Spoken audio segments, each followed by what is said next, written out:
ஹஜ்ரத் மூசா அலைஹிஸ்ஸலாம் கேட்ட ஒரு ஒப்பற்ற துவாவை அல்லாஹ் பதிவு செய்கிறார். துவா என்பது நம் வாழ்க்கைக்கு எல்லா காலகட்டத்திலும் தேவைப்படக்கூடிய ஒன்று. ஆனால் பழக்கத்தில் எப்படி ஆயிடுச்சு அப்படின்னா, நமக்கு என்ன தேவையோ அதை மட்டும் கேட்டுக்கிறது அப்படின்ற மாதிரியான ஒரு சூழலுக்கு துவா கொண்டு நிப்பாட்டிருக்கு. வியாபாரத்துக்கு சரக்கு எடுத்து போட்டிருக்கேன், ஓடவே மாட்டேங்குது, ஏதாவது துவா சொல்லுங்க அப்படின்றாங்க. பள்ளிக்கூடத்துக்கு போகிறான் பையன், ஆனால் படிக்கவே மாட்டேங்கிறான், ஏதாவது துவா சொல்லுங்க.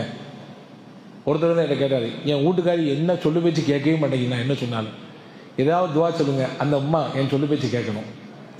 அதாவது ஒரு குறுகிய வட்டத்திற்குள் நாம் ஒரு விஷயத்தை போட்டுவிட்டு அதை மட்டும் கேட்டுக்கொள்வது. ஆனால் அல்லாஹ் எப்படிப்பட்டவன்? ஃபஆலுன் லிமா யுரீத், நாடியதை தாராளமாக செய்யக்கூடியவன். இன்னல்லாஹ அலா குல்லி ஷைஇன் கதீர், அல்லாஹ் எல்லா வஸ்துக்கள் மீதும் சக்தி உள்ளவன் அல்லாஹ். எனவே அல்லாஹ்விடத்திலே கேட்கிற பொழுது விசாலமாக கேட்க வேண்டும். ஹஜ்ரத் மூசா அலைஹிஸ்ஸலாமுக்கு கடுமையான நெருக்கடியான சூழல். அவர்கள் இருந்த இடத்திலிருந்து ஒரு பிரச்சனையில் சும்மா பேச்சு வார்த்தை நடக்கும் பொழுது ஒருத்தர் அப்படி கை வைக்கிறாங்க, தட்டின ஒன்று அவர் கீழே விழுந்து இறந்தே போயிடுறாரு. இதுக்கு பின்னாடி அந்த கூட்டத்துக்காரர்கள் மூசா அலைஹிஸ்ஸலாமை தேடுகிறார்கள், எதுக்கு? பழிக்கு பழி வாங்கணும் அப்படின்னு. இப்போ ஹஜ்ரத் மூசா அலைஹிஸ்ஸலாம் அந்த நேரத்தில் தான் அங்கிருந்து அப்படியே வெளியே கிளம்பி வந்தார்கள். தாங்கள் வசித்த ஊரிலிருந்து இன்னொரு ஊருக்கு வந்தார்கள். அதுதான் மதியன் என்ற நகரம். அந்த நகரத்துக்கு வந்து நிற்கிறார்கள். யாருமே இல்லை, தெரிந்தவர்கள் கிடையாது, அறிமுகம் கிடையாது, தனக்கான இருப்பிடம் உறுதிப்படுத்தப்படவில்லை, அடுத்த வேளை சாப்பாடு என்ன தெரியாது, என்ன வேலை பார்க்க போகிறோம் தெரியாது, எதுவுமே தெரியாது, வந்து நிற்கிறாங்க. இந்த நேரத்தில் தான் மூசா அலைஹிஸ்ஸலாம் ஒரு துவா செய்தார்கள். என்ன துவா செய்தார்கள்? நான் ஏற்கனவே சொல்லியிருக்கேன். ஷுவைப் அலைஹிஸ்ஸலாமுடைய 2 பெண்மணி வந்தாங்க, தண்ணி இறைச்சி கொடுத்தாங்க மூசா அலைஹிஸ்ஸலாம். அந்த தண்ணி இறைத்து கொடுத்ததற்கு பிறகு ஒரு துவா செய்தார்கள். அந்த துவா தான் குர்ஆன் சொல்கிறது, இன்னி ரப்பி இன்னி லிமா அன்ஸல்த இலைய மின் கைரின் ஃபகீர். இறைவா, இப்பொழுது நீ எனக்கு எந்த நலவை கொடுத்தாலும் அதன் பக்கம் நான் தேவையுள்ளவனாக இருக்கிறேன். ஏன்னா நான் இப்பொழுது எதுவும் இல்லாதவனாக நிற்கிறேன். நீ என்ன கொடுத்தாலும் இப்பொழுது அதற்கு நான் மிகவும் தேவையுடையவனாக இருக்கிறேன் என்று ஹஜ்ரத் மூசா அலைஹிஸ்ஸலாம் சொன்ன அந்த வார்த்தை குர்ஆனிலே பதிவாகி இருக்கிறது. அன்புக்குரியவர்களே, இந்த துவா இருக்கிறதே ரொம்பவும் ஜாமீமானியான துவா, அதாவது ரொம்ப அர்த்தபுஷ்டியான துவா. எந்த நோக்கத்தில் இந்த துவாவை ஒருவர் ஓதுவாரோ அந்த நோக்கத்தை அல்லாஹ் நிறைவேற்றி தருவார். எந்த நோக்கமாக இருக்கட்டும், அவர் கல்வி சார்ந்து அல்லது தொழில் சார்ந்து, குடும்பத்தினுடைய சிக்கல் சார்ந்து, எந்த ஒரு பிரச்சனையிலும் இந்த துவாவை ஒருவர் மனதால் உறுதி கொண்டு அல்லாஹ் தருவான் விடுதலை என்ற எண்ணத்திலே ஓதினால் அல்லாஹ் அவருக்கு நிச்சயமாக வழிகாட்டுவான் என்று அறிஞர்கள் சொல்கிறார்கள். காரணம் என்னவென்றால், மூசா அலைஹிஸ்ஸலாம் இந்த துவாவை ஓதுனதுக்கு பின்னாடி முதல்ல என்ன செஞ்சான்னா ஒரு அறிமுகத்தை கொடுத்தான். யாருக்குமான அறிமுகம்? மூசா என்ற ஒரு தனிநபர் தான். இதுக்கு பின்னாடி அவர் நபி ஆக போறாங்க. மூசா அலைஹிஸ்ஸலாமுக்கும் அந்த ஊரிலே வசித்த ஷுஐப் என்ற நபிக்கும் இடையிலே ஒரு அறிமுகத்தை கொடுத்தான். அறிமுகம் கிடைச்சிது, அதுக்கு பின்னாடி வேலை கிடைச்சிது, அதுக்கு பின்னாடி தங்குறதுக்கு இடம் கிடைச்சிது, அதுக்கு பின்னாடி உணவு கிடைச்சிது, அதுக்கு பின்னாடி அவர்களுக்கு நிக்காஹ் ஆனது. ஷுஐப் அலைஹிஸ்ஸலாமுடைய பிள்ளையை நிக்காஹ் செஞ்சாங்க. இது எல்லாவற்றுக்கும் மேலாக ஹைலைட்டாக மூசா அலைஹிஸ்ஸலாம் இந்த துவா ஓதியதின் பரக்கத்து தான். அறிஞர்கள் சொல்கிறார்கள், இந்த துவா ஓதியதின் வெளிப்பாடாக அந்த மதியனிலிருந்து மறுபடியும் தங்கள் ஊருக்கு போகும்போது வரும்பொழுது மூசபுன்னு இம்ரானாக வந்தார், இம்ரானின் மகன் மூசாவாக வந்தார். இந்த ஊரை விட்டு அவர் மறுபடியும் போகும்போது மூசா ரசூலுல்லா கலீமுல்லாவாக போனார். அவர் ஒரு இறை தூதராக. மூசா அலைஹிஸ்ஸலாம் அல்லாஹ்வோடு பேசுவதற்கு வாய்ப்பை பெற்றார்கள். அல்லாஹ் வஹியை கொடுத்தான், தூதுத்துவத்தை கொடுத்தான். இந்த பெரிய பாக்கியம் எல்லாம், இந்த கிஃப்ட்டுகள் எல்லாம் எதனால கிடைச்சது அப்படின்னா மூசா அலைஹிஸ்ஸலாம் அவர்கள் ஓதிய இந்த துவாவினால் கிடைத்தது என்று அறிஞர்கள் முஃபஸ்ஸிர்கள் நமக்கு விளக்கி தருகிறார்கள். அன்புக்குரியவர்களே, குர்ஆன்ல நபிமார்கள் கேட்ட துவா என்று ஒரு பெரிய பட்டியல் இருக்கிறது. எந்தெந்த நபிமார்கள் எப்படி எல்லாம் துவா செஞ்சிருக்காங்க, அவர்கள் கஷ்ட காலத்தில் என்ன ஓதியிருக்கிறார்கள் நமக்கு எல்லாத்துக்கும் தெரியும். மீன் வயிற்றுக்குள்ளே ஒரு நபி இருந்தார்கள், அவர்கள் தான் சையதுனா யூனுஸ் அலைஹிஸ்ஸலாம். யூனுஸ் அலைஹிஸ்ஸலாம் மீன் வயிற்றுக்குள் இருக்கிற பொழுது ஓதிய துவாவை குர்ஆன் பதிவு செய்கிறது. லா இலாஹ இல்லா அன்த சுப்ஹானக இன்னி குன்து மினல் ஸாலிமீன். இந்த திக்ர் தான் கலிமா யூனுஸ். யூனுஸ் அலைஹிஸ்ஸலாம் ஓதிய வார்த்தை. அல்லாஹ் சொல்கிறான், இதை அவர் ஓதிக்கொண்டே இருந்தார் என்பதனால் தான் வயிற்றுக்குள்ளே இருந்த மீன் வயிற்றுக்குள்ளே இருந்த யூனுஸை நாம் வெளியே கொண்டு வந்தோம். ஃபலவுலா அன்னஹு கான மினல் முஸப்பிஹீன் லலபிஸ ஃபீ பத்னிஹி இலா யௌமி யுபாஸுன். அல்லாஹ் அருமையாக சொல்கிறான், அவர் மட்டும் அந்த கலிமாவை ஓதாமல் இருந்திருந்தால் உலக அழிவு நாள் வரை அந்த வயிற்றுக்குள்ளேயே அவர் இருந்திருப்பார் என்கிறார். அந்த துவா கேட்டதினால்தான், அந்த வார்த்தையை ஓதியதினால்தான் அவரை நாம் வெளியே கொண்டு வந்தோம் என்று சொல். இங்க இன்னொரு விளக்கத்தையும் சொல்றாங்க அறிஞர்கள். அந்த கஷ்டத்துல மட்டும் யூனுஸ் அலைஹிஸ்ஸலாம் கேட்கல. அந்த நேரம் பொதுவாகவே மனுஷனுடைய இயற்கை கஷ்டத்துல மட்டும் அல்லாஹ்வை பிடிச்சிக்குவான், நல்ல கட்டியமா பிடிச்சிக்கிறான். ஏதாவது சிரமம் நெருக்கடினா அல்லாஹ்வை பிடிச்சி அல்லாஹ் அப்படின்னு உருகுறான். ஆனா மகிழ்ச்சியா சந்தோஷமா இருக்கும் பொழுது அப்படி கொஞ்சம் கண்டு காணாம அப்படி இப்படி துவா கேட்கறதுல ஒரு விதமான அசட்டை வந்து விடுது இல்லையா? அதற்கு யூனுஸ் அலைஹிஸ்ஸலாமை பற்றி அல்லாஹ் சொல்லுகிறான், ஃபலௌலா அன்னஹு கான மினல் முஸப்பிஹீன். யூனுஸ் இருக்கிறாரே, அவர் இப்பொழுதும் சரி இதற்கு முன்பும் சரி அல்லாஹ்வை தஸ்பீஹ் செய்பவராக இருந்தார். அவர் தஸ்பீஹ் செய்து செய்து எந்த அளவுக்கு அறிமுகமாகிவிட்டது என்றால், இவருடைய குரல் மலக்குமார்களுக்கெல்லாம் பிரபலமாயிடுச்சு. மலக்குமார்களுக்கெல்லாம் ரொம்ப அறிமுகமானதாகிட்டார். நெருக்கடியில் இவர் சொன்ன இந்த வார்த்தையை கேட்ட மலக்குகள் அல்லாஹ்விட சொன்னாங்களா, யா அல்லாஹ், எங்கேயோ கேட்ட குரலா இருக்குது, திரும்ப திரும்ப அலைக்கோச வருது, நமக்கு பரிச்சயமான குரலாக தெரிகிறது, என்னவென்று கேள் யா அல்லாஹ்.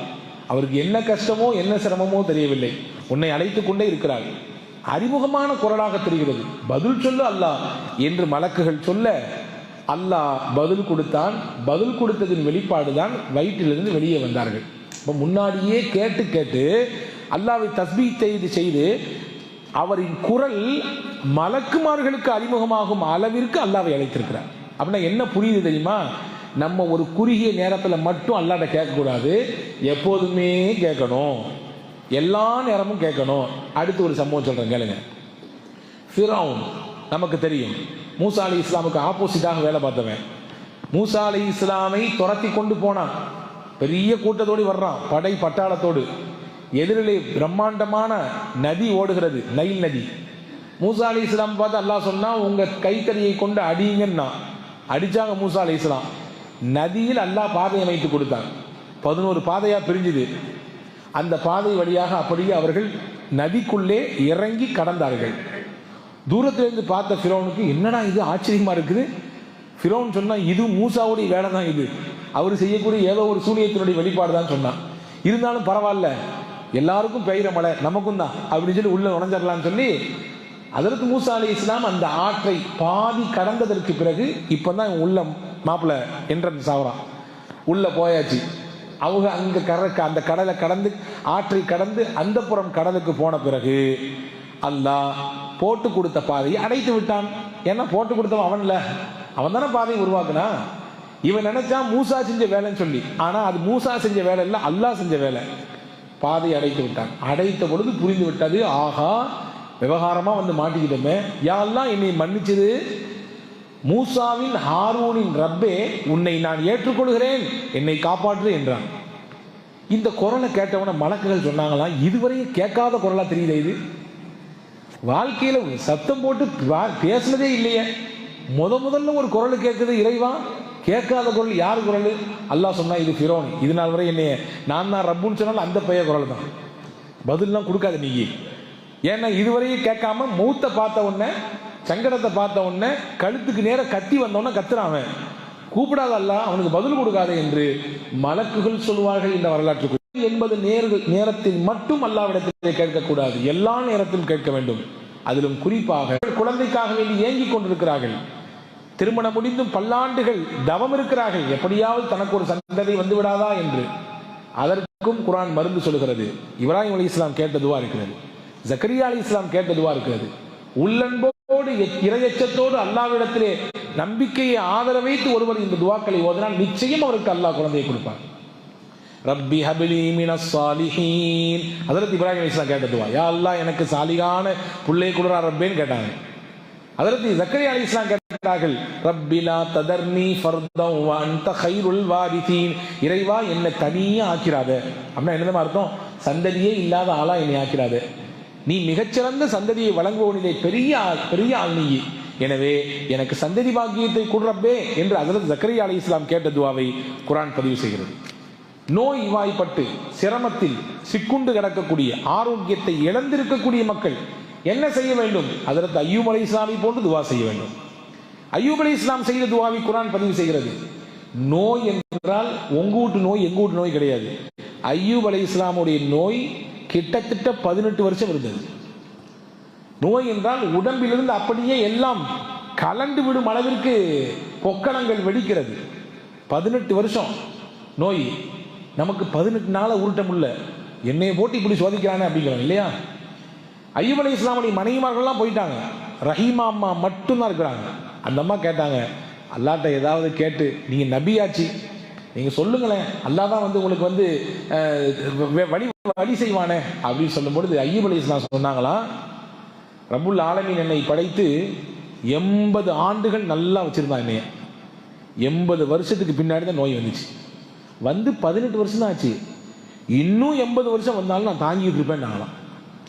ஏன்னா 80 வருஷம் நல்லா வச்சிருக்காங்கல்ல, 80 வருஷம் நல்லா வச்சு இப்ப எனக்கு கொஞ்சம் நோய் கொடுத்துருக்கான், நொம்பலத்தை தந்திருக்கான், பிரச்சனை தந்திருக்கான், உடனே நான் அவனுக்கு ஆப்போசிட்டா பேசுறதா? நான் தாங்கிக்குவேன் அப்படிங்கிற ஒரு கட்டத்துக்கு மேலே தான் அவர்கள் சொன்னார்கள். குர்ஆன் சொல்கிறது, அன்னி மஸ்ஸனியல் துர் வ அன்த அர்ஹமுர் ராஹிமீன். அல்லாஹ் சொல்றாங்க, அய்யூப் அவர் அல்லாஹ்வை அழைத்த அந்த தருணத்தை நினைவு கூறுங்கள். என்ன சொல்லி அழைத்தார்? அன்னி மஸ்ஸனியல் துர், இறைவா எனக்கு ஒரு சிக்கல் ஏற்பட்டு விட்டது, எனக்கு இந்த மாதிரியான ஒரு நோய் என்னை பீடித்துக் கொண்டது.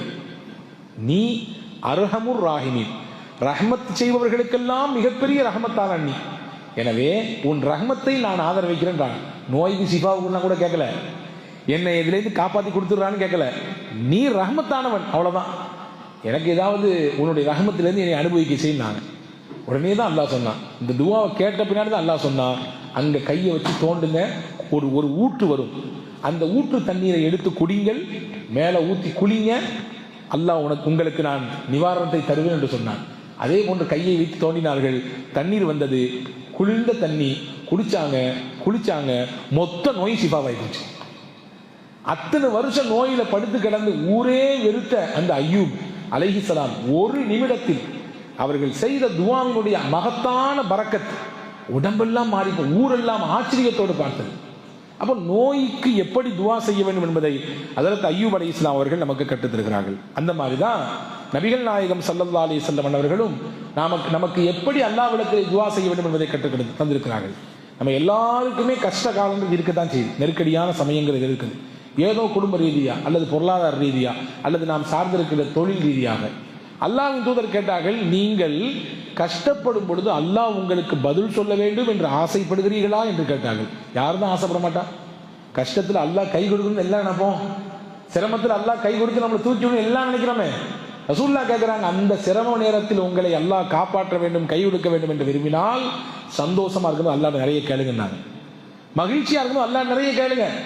நல்லா அல்லாஹ் வச்சிருக்கான் அவங்கள, பொருளாதாரத்துல, ஆரோக்கியத்துல, குடும்பத்துல, எல்லாத்துலயும் சிறப்பா இருக்கிறீங்க, அல்லாஹ்ட்ட அதிகமா கேட்டுருங்க. அப்போ கேட்டீங்கன்னா உங்களுக்குன்னு ஒரு சிரமம் வருமல்ல, உங்களுக்குன்னு ஒரு கஷ்டம் வருமல்ல, அந்த நேரத்துல நீங்க கேட்காமே அல்லாஹ் கொடுப்பான். ஏன்னா நீங்க ஏற்கனவே சேவிங் பண்ணி வச்சுட்டீங்க துஆக்களை, ஹோல்சேலா அல்லாஹ்ட்ட கேட்டு வச்சிருக்கீங்க. அந்த துஆக்கள் எல்லாம் வீண் போகாது, உங்கள் சிரமத்தில் வந்து உங்களுக்கு கை கொடுக்கும் என்றார்கள் பெருமானார் ஸல்லல்லாஹு அலைஹி வஸல்லம். எனவே அன்புக்குரிய சகோதரர்களே, அல்லாஹ்விடத்தில் அதிகம் கேட்க வேண்டும். அதை தான் மூசா அலைஹிஸ்ஸலாம் கற்றுத்தராங்க. அந்த துஆவின் வழியாக அதை தான் நமக்கு சொல்லுது. என்ன ஒரு நிலை ஏற்பட்டாலும் அவரிடத்திலே தவஜ்ஜுஹ் ஆக வேண்டும், முன்னோக்க வேண்டும். அன்புக்குரியவர்களை, துஆ செய்கிற பொழுது சில ஒழுக்கங்கள் என்று இருக்கிறது. நம்ம மட்டும் கேட்கக்கூடாது, நமக்கு மட்டும் கேட்கக்கூடாது, எல்லாத்துக்கும் கேட்கணும், அடைய வளைந்து கேட்க வேண்டும். துஆ என்பது எனக்கு, என் பிள்ளைக்கு, என் குடும்பத்துக்கு, என் தம்பிக்கு, என்னுடைய சொந்தங்களுக்கு அப்படி நினைக்கக்கூடாது. உலக முஸ்லிம்களுக்கெல்லாம் கேட்கணும், எல்லாத்துக்கும் சேர்த்து கேட்கணும். ஹதீஸில் வந்து இருக்கு, ஒரு சஹாபி பள்ளிவாசலுக்குள்ள வந்தார். ஒரு நீளமான ஹதீஸ் இது, சுருக்கமாக சொல்கிறேன். ஒருத்தர் ஒரு கிராமத்து நபர், அவர் வந்தார், பள்ளிவாசலில் ஒரு சாப்பாடு, அதை சாப்பிட்டு போட்டு பள்ளிவாசலில் சிறுநீர் கழிச்சிட்டார். அறியாமல் போயிடுச்சு. சஹாபாக்கள்லாம் அடிக்க போயிட்டாங்க எந்திரிச்சு, இன்னும் பள்ளிவாசலில் வந்து என்ன வேலை, விவகாரமான வேலை அப்படின்னு சொல்லி போனவொன்னு சல்லாசன் தடுத்தாங்க, செய்யாதீங்க, அவரை விடுங்க, அந்த இடத்துல ஒரு தண்ணி வாளி எடுத்து ஊற்றுங்க, ஒரு வாளி தண்ணி எடுத்து ஊற்றி விடுங்க, கழுகி விடுங்கன்னாரு. கழுகி விட்டாங்க, அவர் போயிட்டாரு. அதுக்கு அடுத்து கொஞ்ச நேரத்துக்கு முன்னாடி வந்து ஒரு துவா செஞ்சார். என்ன துவா செஞ்சாரு அப்படின்னா, அல்லாஹும்ம ரஹம்னி வ முஹம்மதன் வலா துஷ்ரிக் ஃபீனா அஹதன். யா அல்லாஹ், எனக்கும் முஹம்மது ஸல்லல்லாஹு அலைஹி வஸல்லம் மட்டும் நீ ரஹ்மத் செய், வேற ஒரு வயலும் கொடுக்காது. இன்னும் எல்லாரும் அடிக்க வந்துட்டாங்க, ஒரு தப்பு பண்ணிட்டேன்னு, வேற யாரும் கொடுக்கூடாது நீ அப்படின்னு சொன்ன உடனே நம்மளா இருந்தா என்ன நினைச்சிருக்கோம், நல்ல பயிலா இருக்கான், நம்மளை விடலை அப்படின்னு நினச்சிருக்கோம் இல்லையா? ரசூலுல்லாஹ் கோவப்பட்டாங்க. ஹதீஸ் வந்திருக்குது, அஹும் இவர் அஹுவ அவல்லு அம் பஹீருன், இவர் முட்டாளா அல்லது இவருடைய ஒட்டகம் முட்டாளான்னு கேட்டாங்க. இப்படி கேட்கறாரு துவா, இப்படியா கேட்கறது அப்படின்னு சொல்லி கண்டித்து, உங்கள் துவாவை நீங்கள் இப்படி சுருக்கக்கூடாது. காரணம் அல்லாஹ் விசாலமானவன், அவன்கிட்ட போய் சுருக்கி கேட்கலாமா? நீங்க எனக்கு மட்டும் கொடு, ரசூலுல்லாஹ்க்கு மட்டும் கொடு, இது தப்பாச்ச. இந்த ஹதீஸ் 2 பாகத்தை கவனிக்கணும். அவர் ஏற்கனவே ஒரு உடல் உபாதையினால் வெளிப்படுத்திய சிறுநீர் சமயத்திலே பெருமானார் கோபப்படவில்லை, கோபப்பட்டவங்களை கண்டிச்சாங்க. ஆனால் துவாவில் பொதுப்படையாக கேட்காம சுயநலமாக கேட்கும்போது ரசூலுல்லாஹ் கோபப்படுறாங்க. இப்படி செய்யக்கூடாதுன்றாங்க. பொதுவாக கேளு, எல்லாத்துக்கும் கேளு, என்ன உனக்கு மட்டும் சுருக்கி கேட்குறா, நீ உனக்கு மட்டும் கேட்குற என்ன, அப்படிலாம் செய்யாத அப்படின்றத பெருமானார் ஸல்லல்லாஹு அலைஹி வஸல்லம் கண்டித்ததிலிருந்து நமக்கு என்ன விளங்குது தெரியுமா?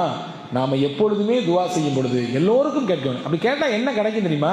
நீங்கள் அடுத்தவர் கேட்டீங்கன்னா ஒரு மலக்கை எல்லாம் உங்களுக்கு நியமிப்பான். உங்க சகோதரனுக்கு கேட்குறீங்க, உங்க அண்ணனுக்கு கேட்குறீங்க, உங்க இறந்து போன உங்க பாட்டி கேட்குறீங்க, தாத்தா கேட்குறீங்க, உங்க கூட தொழில் செய்யக்கூடிய உங்களுடைய நண்பருக்கு கேட்கிறீர்கள் அப்படின்னா அல்லாஹ் என்ன செய்வான்?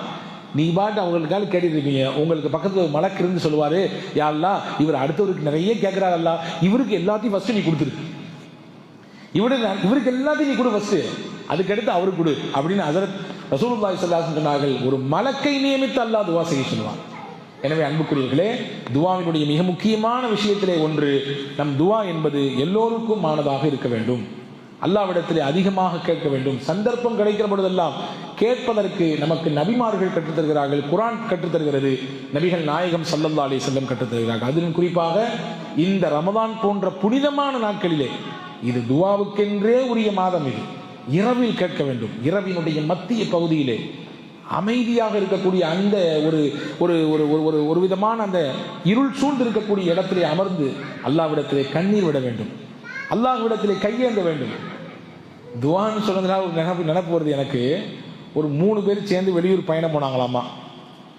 பயணம் இந்த மாதிரி நோன்பு சமையாது, நோன்பு திறக்க உட்காரணும். எப்பா யாரா ஒருத்தர் துவா செய்ய நம்ம ஆமீன் சொல்லலாம் அப்படின்னு சொல்ல ஒருத்தர் உட்கார்ந்து யா அல்லாஹ் எனக்கு அதை கொடு இதை கொடு எல்லாத்தையும் கேட்டு கடைசியில் சொன்னாராம், இறைவா நாங்கள் இந்த உட்கார்ந்துருக்க அந்த ஹால் ஃபுல்லாக எனக்கு வந்து தங்கமாக கொடுத்துரு அப்படின்னாரு ஒருத்தர். அடுத்த ஒருத்தர் அவருக்கு கேட்ட துவாவெல்லாம் எல்லாத்தையும் கேட்டு முடிச்சுட்டு கடைசியில் யா அல்லாஹ் என் ஃப்ரெண்டு ஹால் முழுக்க தங்கம் கேட்காரு, எனக்கு தங்கம் வேண்டாம், எனக்கு ஹால் முழுக்க பிளாட்டினமாக கொடுந்தார். 3வது நம்ம எல்லாத்தையும் துவாலாம் செஞ்சு முடிச்சுட்டு அல்லாஹ் சொன்னார், யா அல்லாஹ் அவங்க 2 பேரும் எல்லாத்தையும் கேட்டாக, எனக்கு வேற எதுவும் வேண்டாம், அந்த 2 ரூமு சாவி மட்டும் என் கையில் கொடுத்துருந்தாரு. அவங்க 2 பேரும் கேட்கறத கேட்டாச்சு, எனக்கு அந்த சாவியை மட்டும் கையில் கொடுத்துருந்தாங்க. இப்படியும் சில பேர் இருக்கிறாங்க. அப்போ அன்புக்குரியவர்களே, துவா என்பது பொதுப்படையாக இருக்க வேண்டும், எல்லோருக்குமானதாக இருக்க வேண்டும். துவாவுக்கு முன்னால் கவனிக்க வேண்டிய ரொம்ப முக்கியமான விஷயம் ஹம்து சலவாத்து. ஹம்து சொல்லாம சலவாத்து சொல்லாம துவாவை தொடங்கவும் கூடாது, ஹம்து சொல்லாம சலவாத்து சொல்லாம துவாவை முடிக்கவும் கூடாது. ஹஜ்ரத் ரசூலுல்லாஹ்வுடைய காலத்தில் ஒரு சாமி வந்து உட்கார்ந்தாரு, வந்து தொழுது முடிச்சோன்னா யா அல்லாஹ் எனக்கு அதை கூட இதை கொடுனாரு. ரசூலுல்லாஹ் சொன்னாங்க, இவர் ஏன் துவாவில் இப்படி அவசரப்படுறாரு அப்படின்னாங்க. முதல்ல நீங்க துவாவுக்குன்னு உட்கார்ந்தீங்கன்னா முதல்ல அல்ஹம்துலில்லாஹ் சொல்லுங்க, அதுக்கடுத்து என் மீது சலவாத்து சொல்லுங்க. உங்களுக்கு என்ன சலவாத் தெரியும் சொல்லுங்க. அல்லாஹும்ம ஸல்லி அலா முஹம்மது, அல்லாஹும்ம ஸல்லி அலைஹி வஸல்லம் தெரியும், அதை மட்டும் சொல்லிங்க. அல்ஹம்துலில்லாஹ் ரப்பில் ஆலமீன் தெரியுமல்ல, அதான் ஹம்து, அதை சொல்லுங்க. அதுக்கடுத்து சலவாத்து சொல்லுங்க. அதுக்கடுத்து உங்க தேவையை கேளுங்க. தேவையை கேட்டு முடிக்கிறீங்கன்னா முடிக்கும் பொழுது அதற்கடுத்து முடிக்கிற நேரத்தில் என் மீது சலவாத்து சொல்லுங்கள், அதே போன்று ஹம்து சொல்லி முடியுங்கள், அல்லாஹ்வை புகழ்ந்து முடியுங்கள். இப்படி முடித்தால் ஆரம்பத்திலையும் கடைசிலையும் அல்லாஹ்வின் புகழும் அருமை நாயகத்தினுடைய சலவாத்தும் இருப்பதினாலே உங்க துவாவுக்கு வெயிட் கூடுது, உங்க துவாவினுடைய கபூலியத்துக்கு அங்கீகாரத்திற்கு அது மிக தகுதியாக மாறுகிறது. அப்படி செய்ய தவறினால் அது மௌகூஃப் ஆகிவிடும். மௌகூஃப்னா என்ன? வானத்துக்கும் பூமிக்கும் இடையில நிற்கும், எப்போ ஏற்றுக்கொள்ளப்படும் தெரியாது. எனவே பெருமானார் ஸல்லல்லாஹு அலைஹி வஸல்லம் இந்த விஷயத்தை பின்பற்றுங்கள் என்று சொல்லியிருந்தார்கள். இப்படி நிறைய விஷயங்கள் துவாவில் இருக்கிறது. ஒன்றை மட்டும் உறுதியாக நம்பிக்கொள்ளுங்கள், அல்லாஹ் உங்கள் துவாவை கண்டிப்பாக ஏற்பான் என்ற நம்பிக்கையில் கேளுங்கள். அந்த நம்பிக்கை வேணும். என் துவாவை ஏற்காம வேற யாரும் துவாவை அல்லாஹ் ஏற்றுக்கொள்ள போறான்? சும்மா ஏதோ ஏனதானோ எங்கேயோ கிராமத்தை வச்சுட்டு நம்ம எல்லாம் துவா செய்தா இல்லை அப்படின்ற மாதிரி நினைச்சோம்னா போச்சு. நாம் அல்லாஹ் தூதர் சொன்னார்கள், வந்து மூக்கியும் பில் இஜாபா, நீங்க துவா செய்யும் பொழுது எந்த நியத்தில் செய்யணும்னா உங்க துவாவை அல்லாஹ் கண்டிப்பா ஏற்று பதில் சொல்லுவான். அந்த நம்பிக்கையில செய்யுங்க, அல்லாஹ் பதில் சொல்லுவான். எனவே அன்புக்குரியவர்களை, இந்த உயர்தரமான விஷயங்களை தான் நமக்கு மூசா அலைஹிஸ்ஸலாம் அன்னவர்களும் சரி, எக்கச்சக்கமான நபிமார்களும் சரி துவாவின் வழியாக கற்றுத்தருகிறார்கள். எனவே கவனத்தில் கொள்ளுங்கள். எந்த தேவையானாலும் மூசா அலைஹிஸ்ஸலாம் ஓதிய துவாவை ஓதுங்கள்.